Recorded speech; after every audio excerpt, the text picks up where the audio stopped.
Welcome to the Enter the Bible podcast, where you can get answers or at least reflections on everything you wanted to know about the Bible but were afraid to ask. I'm Kathryn Schifferdecker. And I'm Katie Langston. And today on the podcast, we have a very special guest, our friend Kathryn Howard. She is a professor of Old Testament at Luther Seminary and noted OG host of this podcast, author, scholar, human being extraordinaire. So welcome, Kathryn. We're so glad that you're with us. Thanks. I'm delighted to be here. Thanks for joining us. Yes. So we very much on purpose picked the hardest questions for Kathryn to answer because she's very smart. So this is a question that came in from a listener. And again, dear listeners, you can ask your own question if you go to enterthebible.org and click on the Ask a Question button up in the top nav. And there is a form there which you can fill out. And we try to answer as many questions as we can. And this listener question comes in from someone who says, I am studying the book of Judges. Good for you, listener. What were conditions like for a family in Israel at this time? So, Kathryn, what were they like? Really hard. That's in a nutshell. It's hard. I mean, so if we're in the period of the Judges, we're before the really significant urbanization. So, Jerusalem's not like a big city. Of course, even when it was, most people in ancient Israel lived an agrarian lifestyle, but even more so in the period of the Judges, which is before the monarchy and before the cities in ancient Israel were more developed. And they were farmers and animal herders and depended really, really a lot on the weather and the seasons and sort of year to year, how would things go? Not only when we're thinking about Judges, but anything we read, whether it's about like observing religious festivals according to the seasons or psalms that talk about God's power over the wind and the storm, the life of the family was very much tied to the land and the weather. And so those things were very important to them. So subsistence farming, right, by which we mean everybody, or most people anyway, are kind of small-time farmers, not necessarily, or primarily farming in order to support themselves, right, to eat. So they grow their own grain, they have their own livestock, perhaps milk the goats, have a small orchard, perhaps of figs or olive trees or something like that. But they're primarily farming in order to sustain themselves. Is that right? What you're getting at? Kim? Yes, right. I mean, it wasn't. I think your average family wouldn't be like trading and selling a lot, or at least not in a big way. Like you would grow food for your family and neighbors. Would you say later on in history that there would be more like trading and more kind of economic specialization and that sort of thing, like as the cities grew? Yes.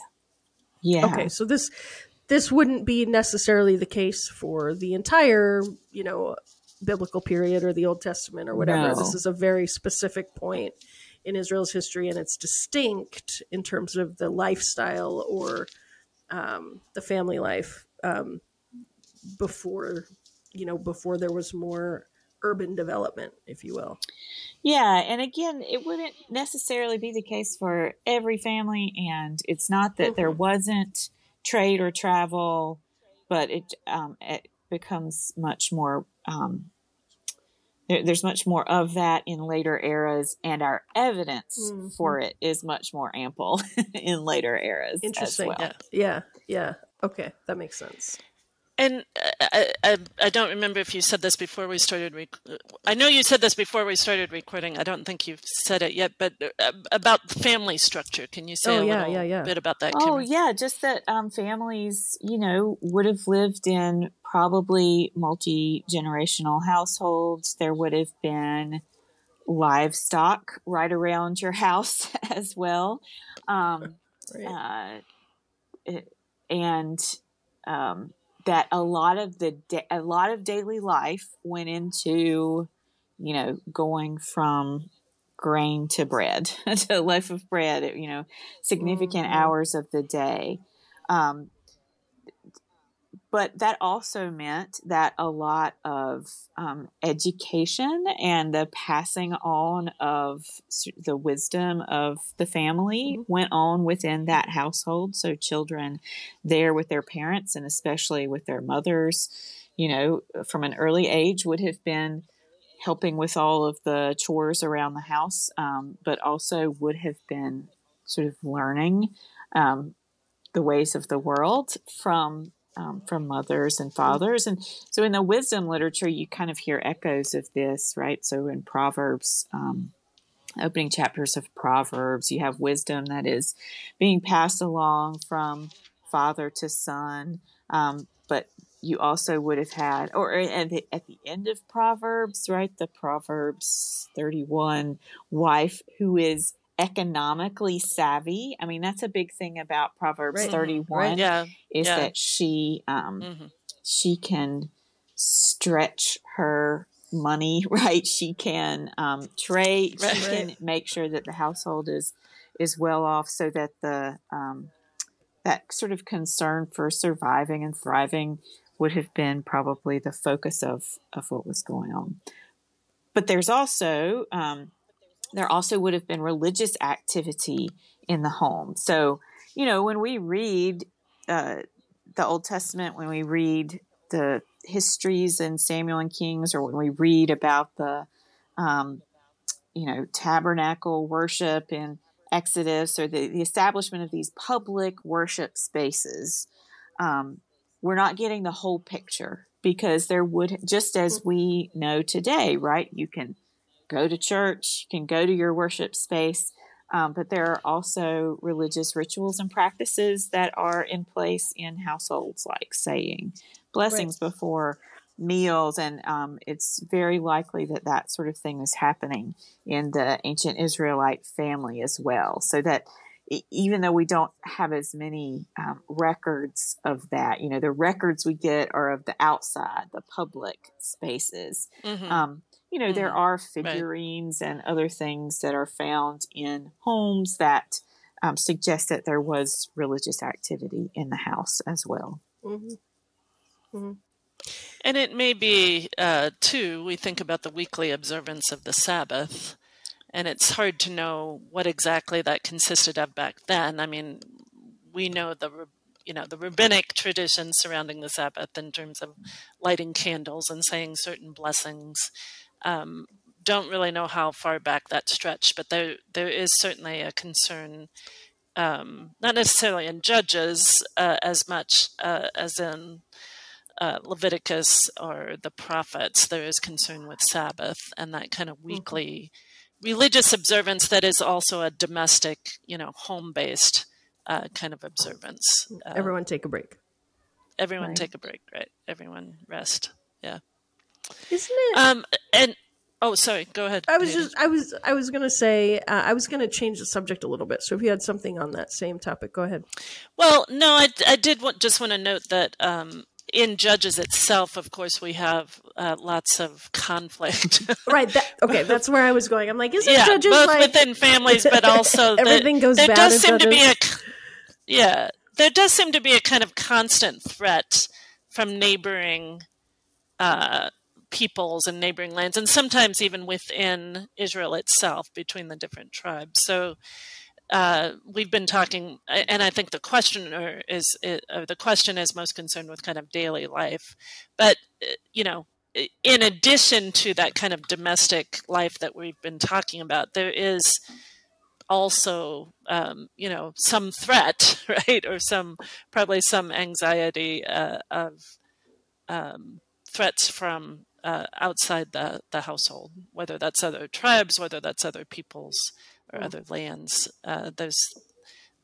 It's not a particularly, it's not always a peaceful society. Let's just put it that way. I think that that idea of threat, and even as the timeline goes on, there's a lot of war. That's a lot of the history we read about too, from bigger empires passing through, that sort of thing. And aren't there I don't know, I'm only remembering, I remember everything from every class I had from either of you, but I don't remember this tiny detail,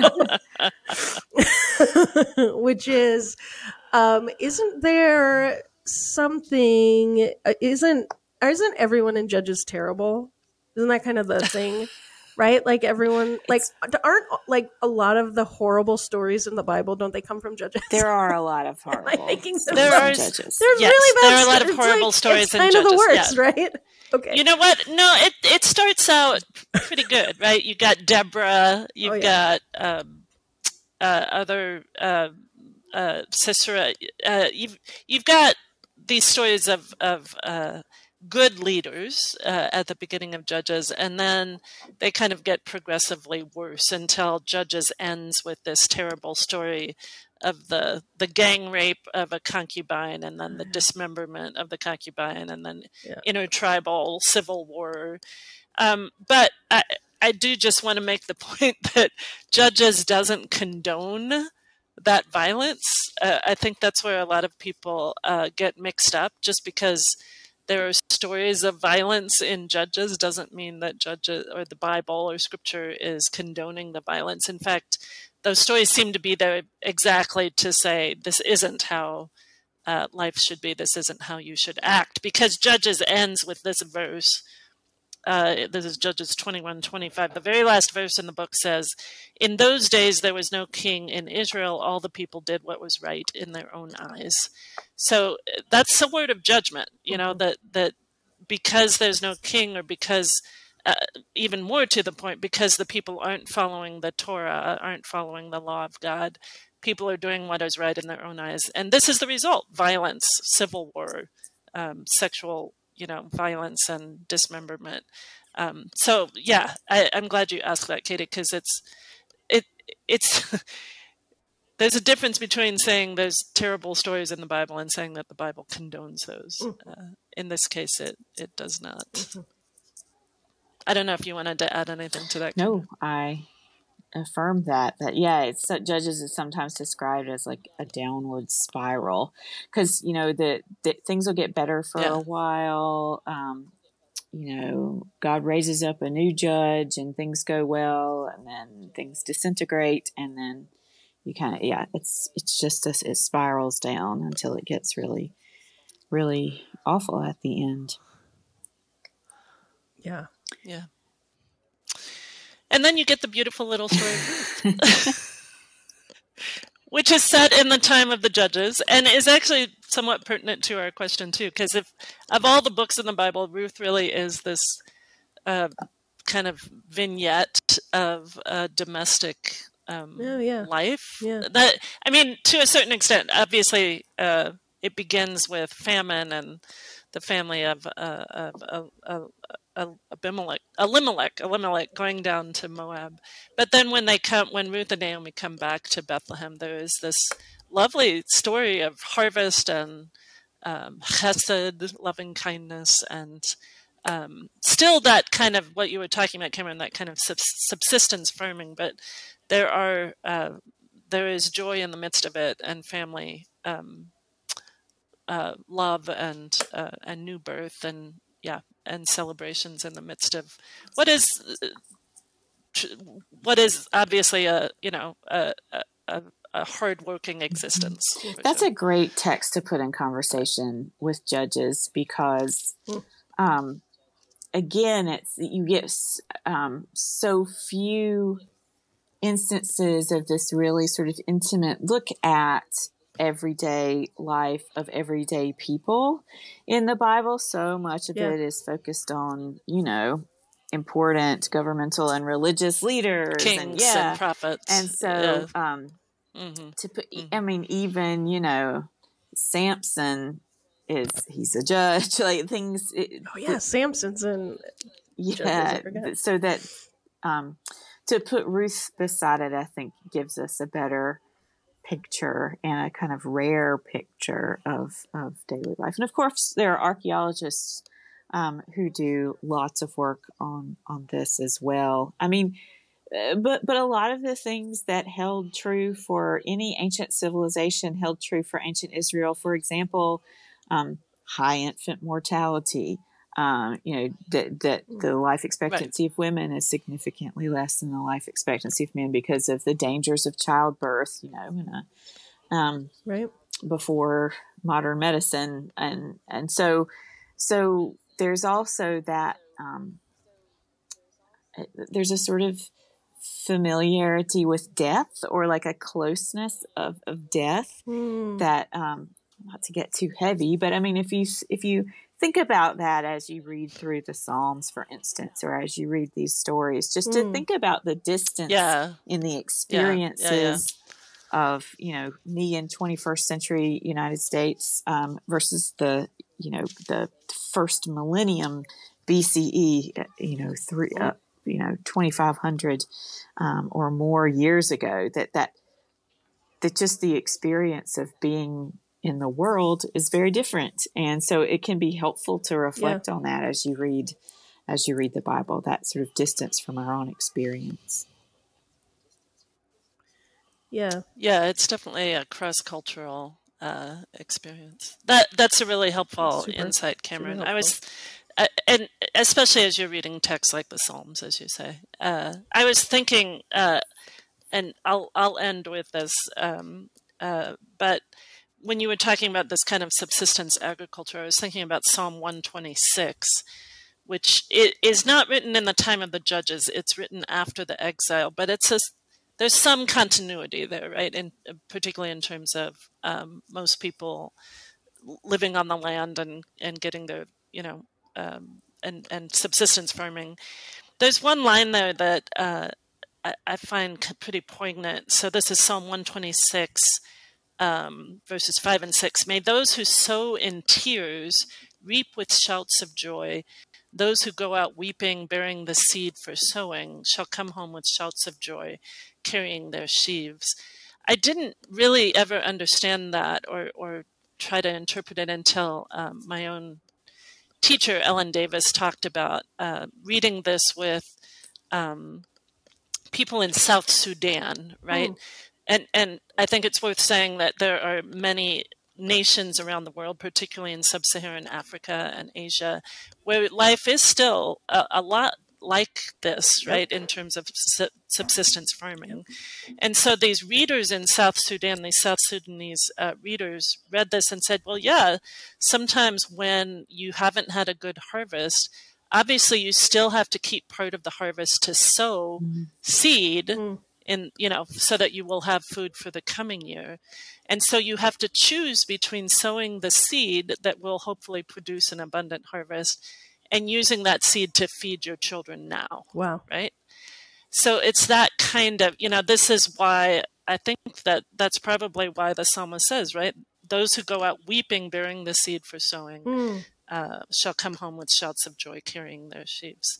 There's, you think of planting as a joyous thing, but if you're choosing between planting and feeding your children, planting in hope of abundant harvest and feeding your children, there is certainly some weeping that will go on there. But in the midst of that, the psalmist says,